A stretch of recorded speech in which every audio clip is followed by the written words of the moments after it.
चलिए खबरों में आगे बढ़ते हैं। छांगुर के धर्मांतरण और ब्लैकमेलिंग केस के मामले में बड़ा एक्शन लिया गया है, जहां छांगुर बाबा के मेरठ कनेक्शन का खुलासा हुआ। छांगुर बाबा के गुर्गे बदर सिद्दीकी का नाम सामने आ चुका है। बदर सिद्दीकी पर हिंदू बेटियों से फरेब करने का आरोप, हिंदू बेटियों को फंसाकर छांगुर तक पहुंचाने का आरोप इसी बदर सिद्दीकी पर है।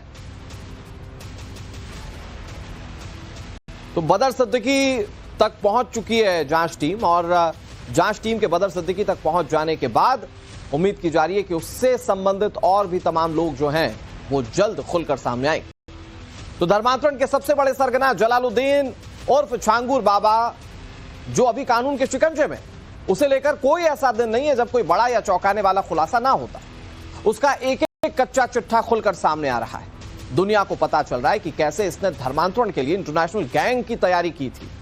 देश में उसके हजारों गुर्गे मौजूद हैं, साथ ही साथ विदेशों में उसकी धर्मांतरण वाली टीम चल रही। जांच एजेंसी हर एंगल से अपनी छानबीन को आगे बढ़ा रही है। छांगुर के हर सहयोगी से सवाल जवाब किए जा रहे हैं। फरेबी छांगुर की हर अवैध संपत्ति पर, या यूं कहिए कि उसके काले साम्राज्य पर शिकंजा कसता जा रहा है, जिसे उसने झूठ, फरेब, मक्कारी के जरिए हासिल किया। फिलहाल इस मामले से जुड़ी बड़ी खबर आपको बता दें। खबर बड़े एक्शन को लेकर है। मेरठ कनेक्शन सामने आया, जहां छांगुर बाबा के गुर्गे बदर सिद्दीकी का नाम सामने आ चुका है। बदर सिद्दीकी पर हिंदू बेटियों से फरेब का आरोप है। हिंदू बेटियों को फंसाकर छांगुर तक पहुंचाने का आरोप इसी बदर सिद्दीकी पर है। और जैसा कि हमने आपको पहले बताया कि यह बदर सिद्दीकी अब अगर जांच टीम के हत्थे चढ़ चुका है, तो इसके जरिए और गुर्गे जो हैं वो खुलकर सामने आ पाएंगे, उन तक पुलिस की टीम पहुंच पाएगी। क्राइम कुंडली बहुत डेप्थ इसमें नजर आती है छांगुर की, और इस छांगुर की क्राइम कुंडली को बहुत तह तक जाकर जांच एजेंसीज इन्वेस्टिगेट कर रही हैं। विदेशों से कैसे लिंकअप है, कैसे पैसे आते थे, यहां कैसे फंसाया जाता था, हर एक जानकारी इकट्ठा की जा रही है। छांगुर बाबा के संबंध में मुख्यालय स्तर पे एटीएस को इसका प्रभारी बनाया गया, और एटीएस जो है इस संबंध में विवेचना कर रही है, अनुसंधान कर रही है। उसी में एक एडिशनल इनपुट आया था कि 2019 में एक आदमी था जिसका छांगुर बाबा के साथ भी लिंकेज था, जिसने धर्मांतरण का केस आया था, जिसमें एक 2019 में भी एफआईआर की गई। तो उसके संबंध में जो इनपुट है वो एटीएस को दे दिया गया है, और साथ में उस पर और पड़ताल की जा रही है, ताकि इसमें से और भी कोई नए पहलू आएंगे उसके बारे में भी सभी को अवगत कराया जाएगा, और साथ में वो अनुसंधान में जोड़ा जाएगा। ये प्रदेश स्तर और हो सकता है उससे बड़ा रैकेट हो, इसमें एटीएस को बड़े बृहद स्तर पे इस पर अनुसंधान कर रही है और कार्रवाई कर रही है। मेरठ जोन की तरफ से जितनी इनपुट्स आते हैं सब एटीएस से शेयर किए जा रहे हैं रियल टाइम। धर्मांतरण कांड के मास्टरमाइंड छांगुर बाबा का मेरठ कनेक्शन सामने आ चुका है, जिसमें मेरठ के सरूरपुर का रहने वाला बदर अली सिद्दीकी हिंदू बेटियों को धर्मांतरण वाले जाल में फंसाता था। उसे सीधे अपने आका के पास यानी छांगुर के पास भेजता था। अब छांगुर के उस गुर्गे के बारे में मैं आपको बताता हूं, जो इतना बड़ा रैकेट का एक बहुत बड़ा हैंड था। दरअसल एटीएस की टीम जैसे धर्मांतरण गैंग पर अपनी जांच को आगे बढ़ा रही है, उसका तार एक मेरठ से जुड़ता हुआ दिखा। छांगुर के करीबी पर शिकंजा कस चुका है। गिरफ्तार शख्स का नाम बदर अली सिद्दीकी बताया जा रहा है। बताया जा रहा है कि बदर अली सिद्दीकी रंगीन मिजाजी था। वो कॉल सेंटर में नौकरी किया करता था और जिम ट्रेनर भी था। इस दौरान उसने कई लड़कियों को अपने जाल में फंसाया था। हिंदू बेटियों को ये बहला फुसलाकर ब्रेन वॉश किया करता था। आरोप है कि इसी तरह हिंदू बेटियों को यह टारगेट करता था और फिर बलरामपुर में छांगुर बाबा के मदरसे में उन्हें धर्म बदलने के लिए पहुंचा दिया जाता था। अब मैं आपको बता दूं कि 2019 में एक हिंदू लड़की को जबरन लेकर यह फरार भी हो गया था। इसके बाद पीड़ित परिवार ने आरोपी के खिलाफ मेरठ के सरूरपुर में केस दर्ज कराया था। तब से बदर अली पुलिस को चकमा देकर फरार चल रहा है। क्या नाम आपका? रागिब अली। रागिब जी, यहाँ कौन रहते थे इस घर में? और ये महमूद थे, महमूद सिद्दीकी। अच्छा, जी जी, उनके लड़के का नाम राजा था। अच्छा, कहाँ है ये? अब इनका कुछ नहीं पता, ये तो यहाँ से बेच के चले गए 5-7 साल पहले। अच्छा, तो आपके सामने रहते थे ये? जी जी। कौन थे, क्या इनका, किस तरह के लोग थे? बस ये तो उसमें LIC में एजेंट थे इनके, जो वो थे महमूद जो थे। ये राजा कैसा था? राजा तो बस अपना बचपन में हमारे साथ रहा, जब तो इतना पता नहीं था, लेकिन अब बाद में तो इसकी काफ़ी अफवाह उड़ी है क्या क्या कि बस मतलब ऐसे ही गलत सोसाइटी में रहा है इसका, सोसाइटी ऐसी थी इसकी गलत। अच्छा, अभी कोई धर्मांतरण का मुद्दा है, कुछ ऐसा है? वो तो हमारे तो सुनने में कुछ ऐसा आया नहीं। कुछ लोग आए इंक्वायरी करने आए क्या? हाँ, सुबह आए थे, अच्छा, सुबह 2-4 लोग और आए थे।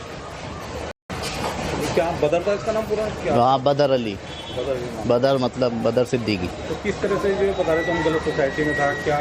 बस जैसे एजुकेशन के बाद आप मतलब गलत सोसाइटी में आ जाता है, उसमें था इसका काफ़ी पहले भी, इसके उसमें क्रिमिनल उसमें मतलब पुलिस ने नाम वाम आया इसका, ऐसी पुलिस भी आई काफ़ी पहले। और बड़ी खबर आपको बता दें, टाइम्स नाउ नवभारत से बदर अली के पिता ने बातचीत की। उन्होंने कहा कि बदर अली से हमारा कोई रिश्ता नहीं है, ऐसी औलाद से ना औलाद होना बेहतर। उनके पिता कह रहे हैं कि हम कानून की मदद पूरी तरह से करेंगे। बदर अली छांगूर का वो हैंड जो लड़कियों को फंसाता था और छांगूर तक लड़कियां पहुंचाता था। और अब उसके पिता क्या कह रहे हैं, इस पूरे खुलासे के बाद जरा सुनिए।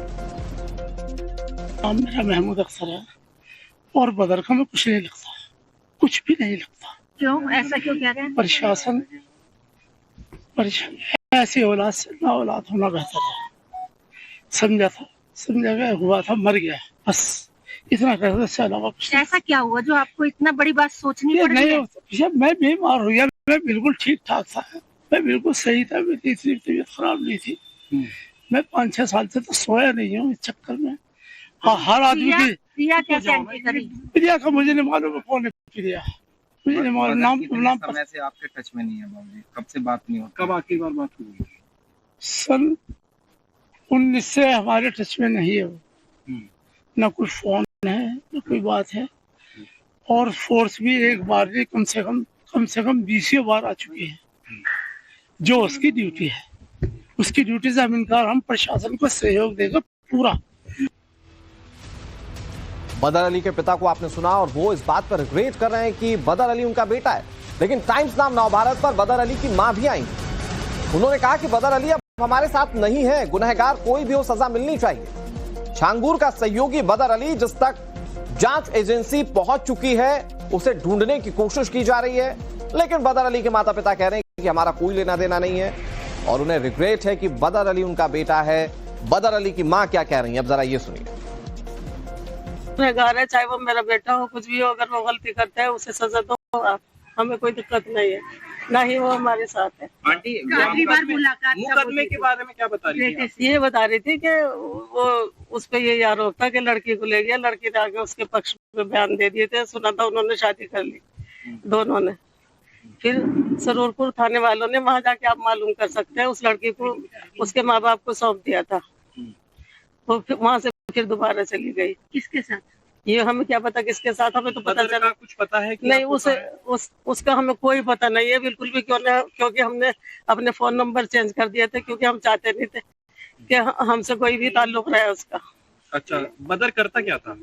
वो जॉब करता था कहीं, कहाँ? नोएडा में कहीं करता था, ये मुझे मालूम नहीं किस कंपनी में। अच्छा, ये बताइए आखिरी बार आपकी बदर से बात कब हुई थी, कब मुलाकात हुई थी? मुलाकात जब ही हुई थी जब वो लड़की को लेकर गया था।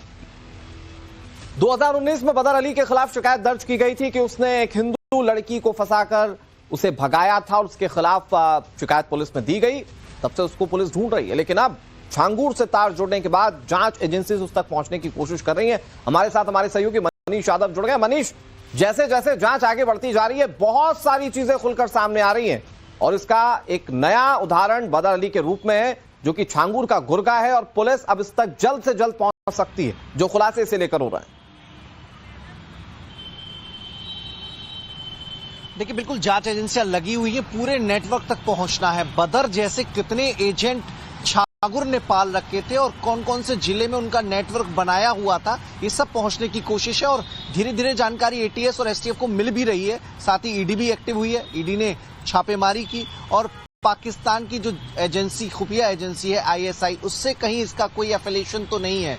क्या आईएसआई इसकी मदद तो नहीं कर रही थी? इस दिशा में भी जांच की जा रही है, क्योंकि जो विदेशी फंडिंग आई है उसके तार आईएसआई से जुड़े हो सकते हैं, क्योंकि नेपाल के रास्ते हवाला के जरिए बड़े पैमाने पर पैसे आया करते हैं। जो लेन देन अकाउंट में हुआ है उसके अलावा नेपाल बॉर्डर से भी पैसे आए हैं। तो ऐसे में जो जांच एजेंसियां हैं इस दिशा में भी काम कर रही हैं, इस दिशा में भी पड़ताल की जा रही है कि नेपाल के जरिए कौन लोग थे जो छांगुर तक पैसे पहुंचाया करते थे, उसका कैसे इस्तेमाल होता था। वो कुछ दस्तावेज भी ईडी ने कल जो रेड डाली थी उसमें बरामद किए हैं। तो कोशिश की जा रही है पूरे नेटवर्क तक पहुंचा जा सके और उससे कहां किन किन खातों में पैसा ट्रांसफर हुआ है उससे गुर्गों की भी जानकारी मिल सकेगी कि जो गुर्गे जिनका नेटवर्क था, जिनका काम था लड़कियों को बहलाना फुसलाना और उन्हें धर्मांतरण के लिए बाध्य करना, येन केन प्रकार ने बाध्य करना, तो वहां तक पहुंचने की कोशिश जांच एजेंसियों की है। अनुराग, तो बदर के अलावा और जितने गुर्गे छांगुर के थे जो उसके नेटवर्क का हिस्सा थे, जिन्हें वो ट्रेनिंग दिया करता था, अलग अलग स्टेप में लगातार ट्रेनिंग होती थी। प्लस मनीष अगर हम दर्शकों को समझाएं, क्योंकि एक रिपोर्ट ऐसी भी सामने आई थी मनीष जिसमें ये पता चला था कि जो छांगुर के गुर्गे हैं वो हजारों की संख्या में हो सकते हैं या 1000 से कहीं ज्यादा हो सकते हैं। तो इसका मतलब ये कि जैसे बदर अली है वैसे उस तरह के कई सारे ऐसे गुर्गे हैं छांगुर के जो इस तरह के काम किया करते थे जो बदर अली कर रहा था। देखिए 1000 लोग और लगभग 579 जिले ये आइडेंटिफाई किए गए थे और इनका पैमाना ये था कि यहां पर हिंदू आबादी ज्यादा होनी चाहिए और ऐसी आबादी को टारगेट किया करते थे जो आर्थिक रूप से कमजोर है, जो कामगार वाले लोग हैं, जो छोटे मोटे जॉब करते हैं, जो बड़े बड़े शहर में लड़कियां मॉल्स में काम करती हैं, छोटी छोटी कंपनीज में काम करती हैं, इन लोगों को निशाना बनाया जाता था। तो वहां के लोगों को जिनकी संख्या 1000 थी उन्हें अपने ग्रुप में पहले राउंड में शामिल किया गया था, उन्हें ट्रेनिंग दी गई थी। कुछ लोग जो छोटे छोटे ग्रुप बनाने की जिनके ऊपर जिम्मा था वो ग्रुप बनाकर प्रशिक्षित उन्हें कर रहे थे, जो छांगुर का एजेंडा था वो उन तक पहुंचा रहे थे। बाकी लोगों को ऑनलाइन के माध्यम से जोड़ा गया था, ऑनलाइन माध्यम से छांगुर खुद उन्हें टिप्स दिया करता था और धीरे धीरे ये जानकारी मिल पाई। मनीष, जब शुरुआत में ये बात सामने आई थी कि जात के हिसाब से लड़कियों के रेट तय थे, तो ये जो बदर अली जैसे लोग थे वो जात के हिसाब से लड़कियों को फंसाते थे और छांगुर तक पहुंचाते थे, तब जाकर मोटी रकम महकते थे। हमारे साथ अनुज जुड़ गए। अनुज, लेकिन सवाल ये है कि ऐसे कितने बदर अली हैं पूरे देश में? मतलब खबर तो ये आ रही थी कि हजारों की संख्या में गुर्गे काम कर रहे हैं छांगुर के लिए। बदर अली जिस तरह से जिस मोडस ऑपरेंडी से काम करता है ये बहुत डरा देने वाला है और ऐसे कई सारे गुर्गे छांगुर के लिए काम करते होंगे जिन तक पहुंचना अभी जांच एजेंसी को है। जी बिल्कुल, निश्चित तौर पर अब तक की जांच से ये साफ हुआ है कि किस तरीके से छांगुर को कई सारे गुर्गे जो हैं देश के अलग अलग राज्यों में फैले हुए थे और एक बड़ा नेटवर्क छांगुर ने खड़ा कर रखा था। छांगुर और उसके सबसे राजदार जो नवीन था उसने भी कई सारे नेटवर्क जो हैं वो अपने बना रखे थे। ईडी ने जो कल छापेमारी की है, ईडी की छापेमारी में भी कई सारी चीजें जो हैं वो छांगुर के खिलाफ मिले हैं। कई प्रॉपर्टीज के दस्तावेज मिले हैं जिससे साफ पता चलता है कि किस तरीके से धर्मांतरण के नाम पे जो पैसा आता था उसका इन्वेस्ट छांगुर जो है वो विदेशों तक करता था।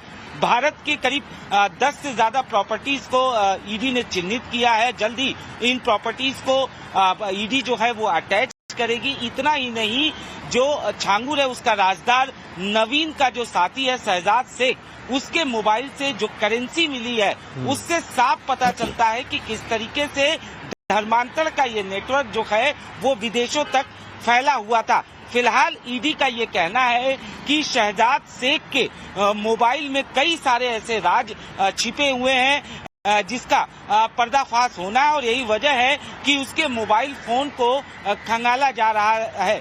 निश्चित तौर पर जिस तरीके से छांगुर और उसके जो करीबी हैं वो लगातार धर्मांतरण का ये रैकेट चला रहे थे और कई सारे गुर्गे देश के अलग अलग राज्यों में इनका नेटवर्क था। विदेशों से जो फंडिंग आती थी उसका बाकायदा इस्तेमाल जो है वो छांगुर अपनी लग्जरी के लिए भी करता था, ऐसा भी जांच में सामने आया है। साफ तौर पर ईडी का ये कहना है कि ये पूरा मामला जो है वो महज धर्मांतरण तक सीमित नहीं है। जैसे जैसे जांच इसमें आगे बढ़ेगी कई और चौंकाने वाले राज जो हैं वो सामने आएंगे। जी ठीक है अनुज, मैं आपका फिर से एक बार रुख कर रहा हूं। एक बड़ी खबर आ गई, दर्शकों को वो बता देते हैं।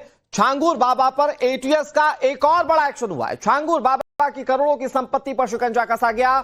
छांगुर बाबा की करोड़ों की बेनामी संपत्ति का खुलासा, और खबर यह है कि बेनामी संपत्ति पर कार्रवाई करते हुए ईडी इसे सीज कर सकती है, यानी कि जांच का दायरा लगातार बढ़ता जा रहा है। देखिए, छांगुर बाबा का कनेक्शन विदेशों से था, वहां से ये पैसे लेता था, उसका इस्तेमाल जाहिर बात है कि ये धर्मांतरण का रैकेट चलाने के लिए करता होगा, क्योंकि इसमें हजारों की संख्या में गुर्गे एक्टिव थे और लड़कियों को उनकी जात के हिसाब से फंसाने पर पैसे मिलते थे, मोटी रकम मिलती थी। तो जाहिर बात है कि जो पैसा विदेशों से आता होगा ये वहां खपाता होगा, और इसीलिए उसने अपने लिए जो संपत्ति इकट्ठा की, जो बेनामी संपत्ति बनाई, अब उसके खिलाफ भी जांच का दायरा बढ़ता जा रहा है। मैं आपको ग्राफिक्स के जरिए तफसील से पूरे मामले के बारे में बताता हूं कि कैसे छांगुर की अवैध संपत्ति पर शिकंजा कसा जा रहा है।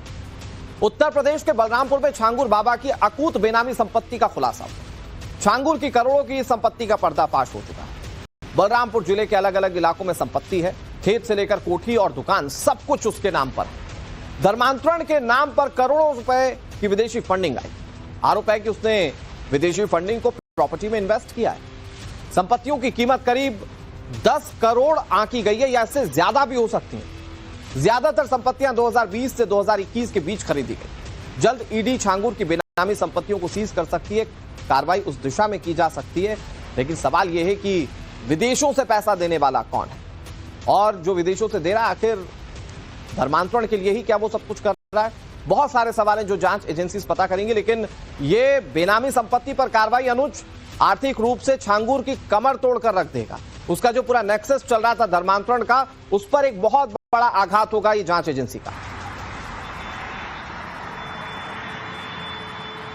जी बिल्कुल, जो ये बेनामी संपत्ति का पता चला है, ये महज अभी यूपी तक है। ये यूपी के बलरामपुर में ये 10 से ज्यादा प्रॉपर्टीज का पता चला है, जिसके जो पेपर हैं वो फिलहाल ईडी के पास है, और जल्द ही ईडी इसमें कार्रवाई करते हुए इन प्रॉपर्टीज को सीज करेगी। इतना ही नहीं, जिन बैंक खातों के बारे में ईडी को अभी तक पता चला है, वो बैंक खाते भी ईडी के रडार पर है, उनकी भी जांच की गई है, और जल्दी इन बैंक खातों को भी सीज किया जाएगा। निश्चित तौर पर इससे छांगुर और उसके जो साथी हैं उनकी कमर टूटनी तय है। साथ ही साथ जो छांगुर और उसके जो साथी का जो नेटवर्क था, उस पर भी ईडी ने अपना शिकंजा कसा, और यही वजह है कि कल हमने देखा कि किस तरीके से मुंबई में भी 2 जगहों पे छापेमारी की गई। ये 2 जगह शहजाद शेख के ठिकाने थे। शहजाद शेख के बारे में भी ये कहा जा रहा है कि वो काफी दिनों से छांगुर के साथ जुड़ा था। उसका छांगुर का जो करीबी था नवीन के साथ वो खासतौर पे जुड़ा हुआ था, और लगातार धर्मांतरण का ये रैकेट चल रहा था।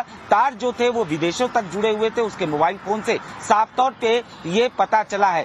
जाहिर तौर पर न सिर्फ यूपी एटीएस ईडी बल्कि एसटीएफ भी इस पूरे मामले की जांच कर रही है। निश्चित तौर पर इस पूरे मामले में बताया ये जा रहा है कि खासतौर पे धर्मांतरण का ये रैकेट जो फला फूला वो 2020 के बाद से फला फूला, और 2020 के बाद से ही इनके खातों में विदेशों से फंडिंग जो है वो सबसे और हर एक लिंक तक पहुंचने की कोशिश जांच टीम कर रही है। और जिस तरह से ये पूरी कार्रवाई प्रोसीड की जा रही है, उम्मीद है कि पूरा नेटवर्क जो है वो खुलकर देश के सामने होगा। मैं एक बार फिर से आपके पास आऊं, लेकिन छांगुर बाबा की बलरामपुर में करोड़ों की जो बेनामी संपत्ति के बारे में पता चला, मैं उसके बारे में दर्शकों को बताता हूं। बेनामी संपत्ति नंबर 1 चांद औलिया मधुपुर में यह है। 3 बीघा कृषि भूमि है और खरीदार नवीन, जो कि छांगुर का गुर्गा है और उसने अपना धर्म बदल लिया था। इस संपत्ति की कीमत करीब 65 लाख रुपए है और 2021 में से खरीदा गया था। यह बेनामी संपत्ति नंबर 1 का ब्यौरा। बेनामी संपत्ति नंबर 2 मौजा सुभाष नगर में उतरौली में यह जमीन खरीदी है। 9000 स्क्वायर फीट में यह पूरा मकान फैला हुआ था। खरीदार कौन? नीतू रोहरा, जो कि छांगुर की बहुत करीबी है। बाद में यह नीतू नसरीन बन गई थी, इसने खुद का धर्मांतरण कर लिया था। मौजूदा समय में संपत्ति की कीमत 64 लाख बताई जा रही है और यह 2021 में संपत्ति अर्जित की गई थी। बेनामी संपत्ति नंबर 3 के बारे में आपको बताते हैं। यह उतरौला के गांव मधुपुर में है। यह 5 बीघा की कृषि भूमि है। इसकी खरीदार नीतू रोहरा ही है। इसकी कीमत करीब 1 करोड़ 25 लाख रुपए और यह साल 2020 में खरीदी गई। बेनामी संपत्ति नंबर 4 ये लालगंज उतरौला में है, जहां 1250 स्क्वायर फीट का प्लॉट खरीदा गया। नीतू रोहरा ही खरीदने वाली है। इसकी कीमत 1 करोड़ 15 लाख रुपए और यह साल 2021 में खरीदी गई। बेनामी संपत्ति नंबर 5 मधुपुर में ही 3 बीघा कृषि भूमि खरीदी गई। नवीन रोहरा इसका खरीदार था। इसकी कीमत 42 लाख रुपए बताई जा रही। बेनामी संपत्ति नंबर 6, ये गांव मधुपुर में एक बड़े मकान के तौर पर बेनामी संपत्ति अर्जित की गई। ये 5400 स्क्वायर फीट में फैला हुआ है। अगर इसके बाजार की कीमत की बात करें तो ये लगभग 1 करोड़ 40 लाख का है। बेनामी संपत्ति नंबर 7, बाबा ताजुद्दीन आसवी बुटीक, सुभाष नगर उतरौला में ये जमीन खरीदी गई थी। कमर्शियल दुकान यहां पर बनाई गई और इसकी आज के समय में बाजारू कीमत जो है वो 1 करोड़ के आसपास है। बेनामी संपत्ति नंबर 8, ललगंज रोड पर एक दुकान खरीदी गई। ये धुसवा टैक्सी स्टैंड के पास है। अब 2400 स्क्वायर फीट जमीन पर यह दुकान बनाई गई है। बाजार मूल्य इसकी कीमत 1 करोड़ 20 लाख रुपए। इसी तरह से नवीन रोहरा का निजी मकान भी बेनामी संपत्ति के तहत आता है। मधुपुर में यह बनाया गया था जिसकी बाजारू कीमत जो है वो 2 करोड़ रुपए।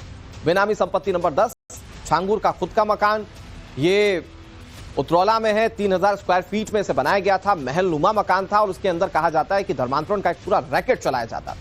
बाजार में इसकी कीमत 40 लाख रुपए बताई जाती है। इन सारी संपत्तियों की कीमत मिलाकर करोड़ों रुपए है और इन्हीं पर कार्रवाई ईडी की टीम की ओर से और जांच की टीम से की जाएगी। इधर अवैध धर्मांतरण मामले में यूपी एटीएस ने बड़ा एक्शन लिया। छांगुर गैंग के सक्रिय सदस्य राशिद शाह की गिरफ्तारी।